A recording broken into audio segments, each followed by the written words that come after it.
Assalamualaikum warahmatullahi wabarakatuh. Selamat pagi siswa semuanya. Minggu ini kita akan melanjutkan pertemuan kita tentang materi kedudukan dan fungsi Undang-Undang Dasar Negara Republik Indonesia tahun 1945. Yang akan kita bahas ada dua item. Yang pertama, kedudukan Undang-Undang Dasar Negara Republik Indonesia tahun 1945. Dan yang kedua, sifat dan fungsi Undang-Undang Dasar Negara Republik Indonesia tahun 1945. Untuk lebih jelasnya, baiklah kita bahas tentang materi berikut. Bahwa Undang-Undang Dasar pada awalnya lahir untuk membatasi kekuasaan raja yang pada waktu itu berkuasa sewenang-wenang. Undang-Undang Dasar diperlukan untuk mengatur hak dan kewajiban penguasa untuk memerintah serta hak dan kewajiban rakyat yang diperintah. Undang-Undang Dasar diperlukan untuk mengatur jalannya pemerintahan. Jika suatu negara tidak memiliki Undang-Undang Dasar, dapat dipastikan akan terjadi penindasan terhadap hak azazi manusia.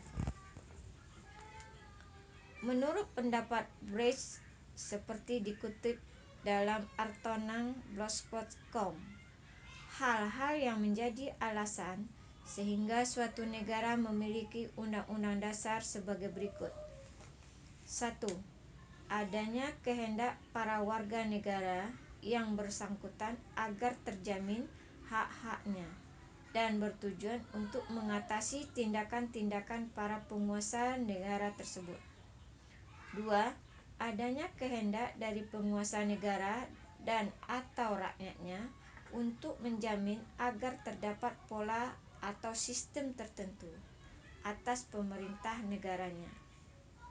3. Adanya kehendak para pembentuk negara baru tersebut agar terdapat kepastian tentang para penyelenggaraan ketatanegaraannya. 4. Adanya kehendak dari beberapa negara yang pada mulanya berdiri sendiri untuk menjalin kerjasama. Terwujudnya ketatanegaraan yang pasti dan stabilitas nasional memberi makna bahwa sistem politik tertentu dapat dipertahankan, yaitu sistem politik menurut Undang-Undang Dasar Negara Kesatuan Republik Indonesia tahun 1945. Undang-Undang Dasar Negara Republik Indonesia tahun 1945 merupakan norma hukum tertinggi dalam sistem ketatanegaraan Republik Indonesia yang dijadikan dasar untuk penyusunan peraturan perundang-undangan. Sebagai hukum dasar, Undang-Undang Dasar Negara Republik Indonesia tahun 1945 berkedudukan sebagai sumber hukum dan merupakan hukum dasar yang menempati kedudukan tertinggi. Dengan demikian, Undang-Undang Dasar Negara Republik Indonesia tahun 1945 mempunyai fungsi sebagai alat kontrol, alat pengecek apakah norma hukum yang lebih rendah yang berlaku itu sesuai atau bertentangan dengan ketentuan Undang-Undang Dasar Negara Republik Indonesia tahun 1945. Undang-Undang Dasar Negara Republik Indonesia tahun 1945 adalah keseluruhan naskah yang terdiri atas pembukaan dan pasal-pasal. Pasal 2 atau aturan tambahan. Pembukaan dan pasal-pasal merupakan satu kebulatan yang utuh. Dengan kata lain, merupakan bagian-bagian yang satu sama lainnya tidak dapat dipisahkan.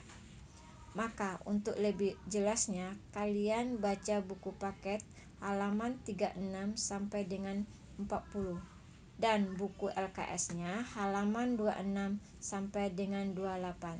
Selamat belajar.